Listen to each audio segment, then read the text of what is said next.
खान को जेल से रिहाई कर दी गई है, उनकी रिहाई हो गई है। तकरीबन 76 से ज्यादा मुकदमों से उनको बरी कर दिया गया है। कैसे देख रहे हैं? इसीलिए कहा गया है कि सत्य हारता नहीं, सत्य पराजित नहीं होता है, सत्य रुक जाता है। सत्य को रोकने का काम उत्तर प्रदेश की सरकार ने किया, लेकिन कानून अपना काम किया। कानून ने दिखाया कि कानून में ताकत होती है, दे रही सही, लेकिन आजम खां को न्याय मिला।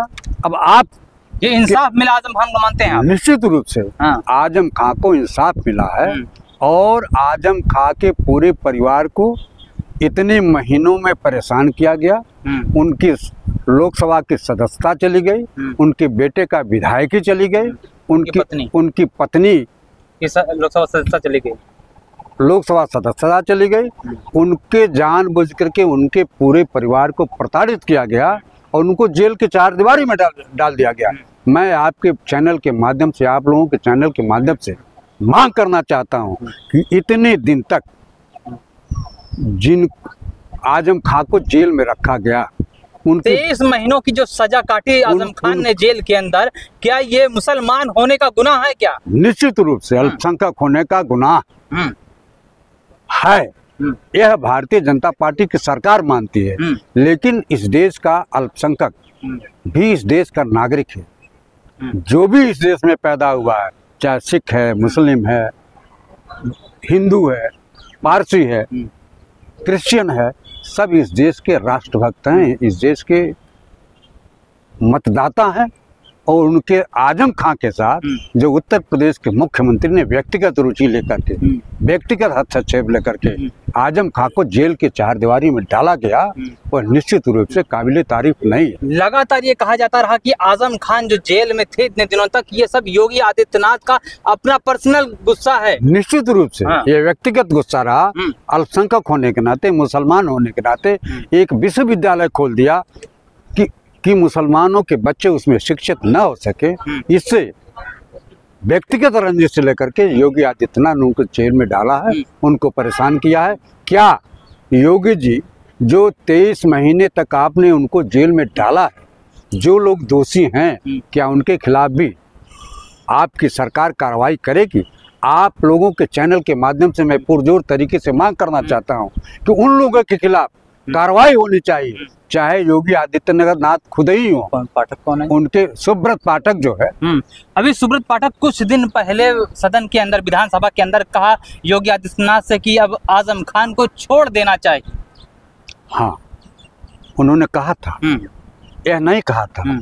वह तो शुद्ध रूप से अल्पसंख्यक विरोधी पाठक ने कहा कि राहुल गांधी और अखिलेश यादव के घर को जला करके राख कर दूंगा, फूक दूंगा उनके घर को। तो ये आतंकवादी, हम इस पर चर्चा करेंगे, लेकिन सवाल ये खड़ा हो रहा है, जो समाजवादी पार्टी का कद्दावर नेता आजम खान साहब जो हैं महिलाओं को लेकर के, बच्चों को लेकर के और एक वर्ग को लेकर के वो सोचते हुए नजर आ रहे हैं। कभी उन पर बकरी चोरी का आरोप, कभी किसी चीज का, कभी जमीन का। क्या उनको फंसाने की साजिश था या वाकई में वो गुनाह किया था? मुर्गी चोरी, बकरी चोरी, भैंस चोरी जैसे आरोप लगाए गए। ये तो उत्तर प्रदेश के मुखिया आदित्यनाथ की मानसिकता जो दूषित हो गई थी, गलत हो गई थी उनकी मानसिकता। अरे उनकी ये मानसिकता है जो भाई आप कोई भी कामकाज या कोई भी गलत काम करेंगे आपको छोड़ा नहीं जाएगा, भले आप सांसद हैं या फिर आप एक आम आदमी है। गलत करेंगे तो अपराधियों को मिला दिया जाएगा। क्या बात करते हैं आप? उनके स्वजातीय जितने भी अपराधी हैं सब जेल के बाहर हैं, उनको सारी सुख सुविधाएं दी जाती हैं। और आप आजम खां के बारे में कहना चाहते हैं? आजम खां जब नगर विकास मंत्री थे, उत्तर प्रदेश के मुख्यमंत्री अखिलेश यादव थे, तो उनको गंगा जमनी तहजीब जो इलाहाबाद है, जहां गंगा स्नान कराया गया था, जहां योगी आदित्यनाथ ने के रिजीम में सैकड़ों हिंदुओं की मौत हो गई भगदड़ में, वहां आजम खां स्वयं जाते थे। जगदीप धनखड़ साहब का, अब जगदीप धनखड़ साहब लगातार जो कैमरे के सामने में आ रहे हैं। अब प्रशांत भूषण जी हो या फिर कपिल सिब्बल जो देश के बड़े वकील हैं, उनका इस तरीके से कहना, जो कपिल सिब्बल माफ कीजिएगा जगदीप धनखड़ साहब को साइडलाइन किया गया है, इस बात में कितनी सच्चाई है? इस बात में 100% सच्चाई है कि धनखड़ साहब के साथ अन्याय किया गया, उनको गलतफहमी में रख करके उनसे त्यागपत्र लिया गया, जबरिया त्यागपत्र लिया गया। यह भारत के इतिहास में पहली दफा कोई राष्ट्रपति जो चुनाव जीता है उसको बीमार दिखा करके उसे त्यागपत्र ले लिया गया। यह भारत के किसी भी जो उपराष्ट्रपति रहा है उसके साथ किसी तरह का इस तरह के बर्ताव नहीं किया गया जो धनखड़ साहब के साथ प्रधानमंत्री और भारतीय जनता पार्टी की सरकार ने किया। तो क्या लग रहा है जिस तरीके से इससे पहले जब आप सबने देखा था जो राज्यपाल जी जो मलिक जी जो थे जो अब हमारे बीच में नहीं रहे हैं, वो भी लगातार भारतीय जनता पार्टी से बगावत करके लगातार कहते हम सच सामने लाएंगे सत्यपाल मलिक जी। क्या लग रहा है और वही बात उसी तरीके से दरकिनार किया गया जगदीप धनखड़ साहब को। इन दोनों में किस तरह से कैसा फासला आप देख रहे हैं? इतना ही नहीं, आपको पीछे ले जा रहा हूँ। इन्हीं के प्रदेश गुजरात के हिरन पांड्या गृह मंत्री थे, उनके साथ भी यही चीज किया गया। उनको तो उनके पिता ने कहा कि मेरे बेटे की हत्या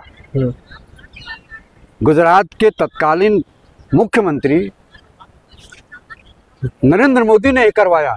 उनके पिता ने कहा कि आप कैसे मेरे बेटे के दाह संस्कार में आ गए। इतना बड़ा आरोप उनके पिता ने लगाया। तो हमारी और आपकी क्या बिसात है कि जो न कह सके कि नरेंद्र मोदी ने इस तरह का घृणित कार्य लोगों के साथ किया है। मोदी जी तो सबको साथ लेकर चलने वाले व्यक्ति हैं। मोदी जी तो ऐसे हैं जो तमाम छोटे से छोटे बड़े से बड़े नेताओं को अपने साथ लेकर चलते हैं। फिर जगदीप धनखड़ साहब को पीछे क्यों छोड़ देंगे? एक बात बताइए, धनखड़ साहब से जबरिया त्यागपत्र लिया गया, उनको डर दिखाया। ये तो आपका आरोप है ना, जबरिया लिया गया है। राजनाथ जो केंद्रीय रक्षा मंत्री हैं उनके कमरे में हस्ताक्षर राज्यसभा के सांसदों और लोकसभा के सांसदों का एक पत्र लिखवाया गया कि यदि आप त्यागपत्र नहीं देते हो तो आपके खिलाफ अविश्वास प्रस्ताव जाएगा और आपको जबरिया हटा दिया जाएगा। अविश्वास प्रस्ताव की बात आप कर रहे हैं, लेकिन महाभियोग की बात करते हुए दिखाई दे रहे थे जगदीप धनखड़ साहब। हाँ, एक चीज में उन्होंने महाभियोग लगाने का जो कांग्रेस पार्टी के सांसदों ने एक प्रार्थना पत्र दिया कि आप जो जज है जो भ्रष्टाचार के गंगोत्री में डुबकी लगा रहा था, जो भ्रष्टाचार की गंगोत्री में पूरी तरह से भ्रष्टाचार कर रहा था, जिसके घर पर करोड़ों रुपया पकड़ा गया था, उनके खिलाफ महाअभियोग चलाए जाने का जो मांग पत्र था उसको धनखड़ साहब ने स्वीकार कर लिया। अब चूंकि यह आरोप जज के खिलाफ चूंकि भ्रष्टाचार का आरोप था, वह आरोप की जांच नरेंद्र मोदी लोकसभा के माध्यम से करना चाहते थे और वह मोदी जी वो श्रेय अपने ऊपर क्यों लेना चाहते हैं? आप बार बार श्रेय का आरोप लगा रहे हैं। इसलिए आरोप लगा रहे हैं कि जिनके खिलाफ भी नरेंद्र मोदी ने भ्रष्टाचार का आरोप लगाया उनको अपने दल में शामिल करके अपने वॉशिंग मशीन